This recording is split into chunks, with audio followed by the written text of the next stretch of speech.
meu nome é Caroline e eu falo aqui do canal Autismo e Possibilidades. E hoje a gente vai conversar sobre o desfraude e sobre a rotina do banheiro, né? De como a gente pode ensinar para uma pessoa com autismo, uma criança, uma pessoa adulta, trocar algumas ideias, né? De como a gente poderia estar fazendo esse trabalho para essas pessoas poderem ir ao banheiro com independência, tá certo? Bom, a princípio a gente tem que analisar o porquê que isso não acontece na fase certa, porquê que há tanta dificuldade do autista perceber que é importante ir no banheiro. Às vezes o autista ele faz várias atividades, né? Super esperto e aí nessa parte é deficitária. Por quê? Quando a gente tem em torno de uns 2 aninhos, os bebezinhos, né, começam a crescer, começam a perceber que os papais e as mamães vão no banheiro, a gente leva no banheiro, a gente ensina, aprende com outras crianças, aprende na escola, né? Aprende dentro desse contexto, quase que espontaneamente. Claro que tem seus desafios, e não são poucos, né? Mas acaba aprendendo e só vai, né? Só dá certo.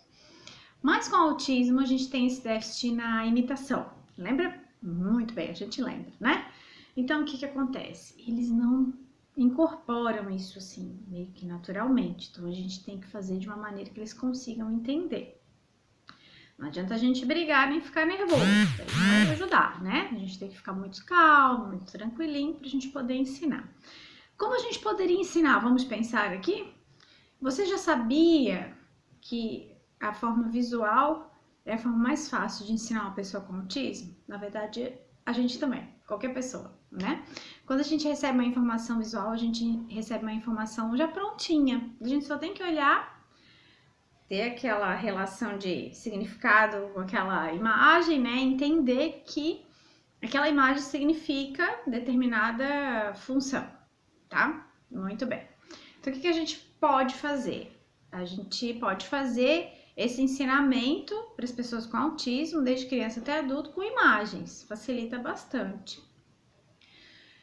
Existem muitas imagens no Facebook, quer dizer, no Google, com pictograma, com personagens. O que a gente tem que procurar?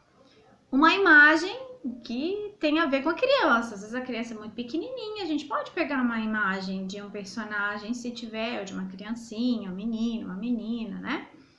Mas o importante mesmo é a gente fazer com que tenha um significado, o significado da rotininha do banheiro, certo? Né? Então a gente precisa fazer com que a criança crie esse significado para daí as coisas começarem a funcionar. Senão não vai ter jeito, tá? Uma das figuras que eu peguei para trabalhar isso com o Francisco, para que ele pudesse usar o banheiro com independência, foi essas figurinhas aqui, ó. É um conjunto de passo a passo de como vai no banheiro. Tem para menino e tem para menina. É bem bacana, bem fácil de achar no Google, tá? A princípio, o que eu percebi? Será que ele tá entendendo essa figura? Por exemplo, nessa primeira figura aqui, a gente tem o menino, ó, com vontade de ir no banheiro. A gente percebe, bem facinho, né? Então, primeiro eu ensinei pro Francisco cada figurinha. Depois abrir a porta do banheiro. Depois sentar no vaso. E assim por diante, certo? Cada figurinha. Depois eu fixei no banheiro de frente pro vaso para que ele pudesse ver as figuras, certo? E a gente arriscando, vai passando os passinhos, a gente pode fazer um xizinho para dizer que aquilo já foi, e o próximo, qual é o próximo passo, tá? Mas para isso ele precisou ter o significado sim, tá? Porque só olhar as figuras não adianta. Às vezes a disposição das figuras uma do lado da outra pode dificultar. E é isso que a gente tem que se atentar, que a gente tem que ver, tá? Se a maneira que eu tô ensinando a pessoa tá compreendendo, a criança, né, o adulto tá compreendendo ou não, aí eu devo mudar minha estratégia, porque não tá dando certo. Entender que eu tenho que fazer repetidas vezes, a repetição é muito importante. Afinal de contas, é assim que a gente cria hábitos, né? Com a repetição todos os dias, a todo momento. Então, é um período que você vai ter que trabalhar, vai ter que dedicar ao seu filho. Se ele estiver na escola, vai ter que ser passado para a escola, né? Pra gente conseguir repetir o máximo de vezes possíveis. E também muita paciência e muito elogio. Isso é muito importante, porque é um momento em que a gente tem, como a gente tem que repetir muitas e muitas e muitas vezes, a gente tá cansado, né? Acha que a pessoa já deveria ter aprendido, mas não é assim. Eu aprendo de uma maneira, a pessoa com autismo aprende de outra. Por isso a paciência é fundamental, a entonação de voz, o incentivo, né? A premiação. Quando, por mais que a tarefa seja simples para você e que seu filho poderia tá, mas eu tô fazendo isso muitas vezes, já faz meses que eu tô fazendo e a coisa não vai, né? Então refletir se isso tá dando certo, como você poderia mudar de incentivo, mudar de parabenização lá, né? Da festinha de parabéns, o que eu posso fazer, né? Para melhorar e para mudar isso, certo? Às vezes há muita informação no banheiro, muitos vasinhos, muitas coisinhas, pode ser que tirando pode ajudar.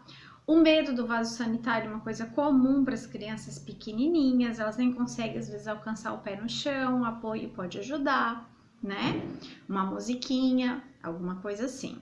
Mas o importante mesmo é você não desistir e pensar que isso é necessário e que as estratégias, quem deve mudar somos nós, os pais. Nós é que temos que mudar, né? Nós estamos com a função de ajudar. Então a paciência tem que ser nossa e as ideias também tem que ser nossas, tá?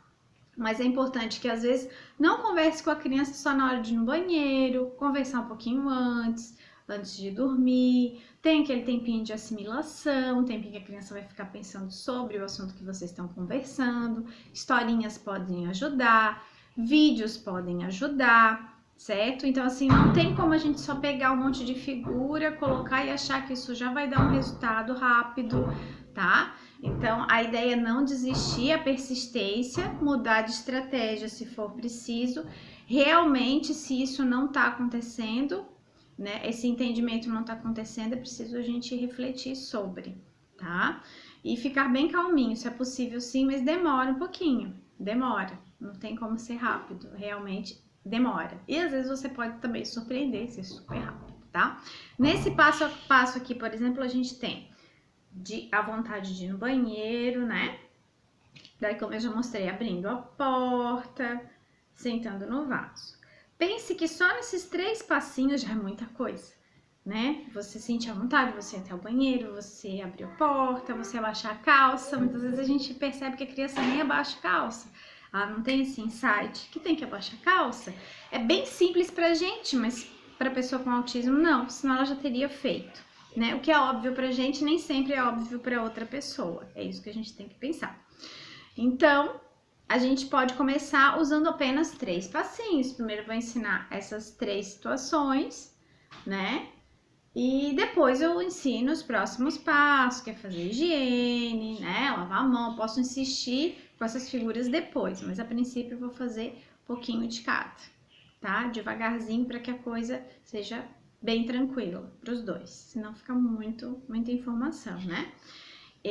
Depois que você ensinou, que você conversou, fez um trabalho bem bacana, você pode deixar as figurinhas numa disposição que a criança consiga ver, na alturinha dela, né? Pode ser com velcro, pode colar no banheiro, né? Mas eu peço para que você tenha muita paciência, que se você quiser alguma perguntinha, tiver alguma pergunta, alguma dúvida, você pode mandar, né, pra gente trocar ideia. Outras mães também podem participar, dando a sua opinião e como é que foi o desfraude, ia ser bem legal, né? Essa parte bem importante. Espero que tenha ajudado o vídeo e até mais!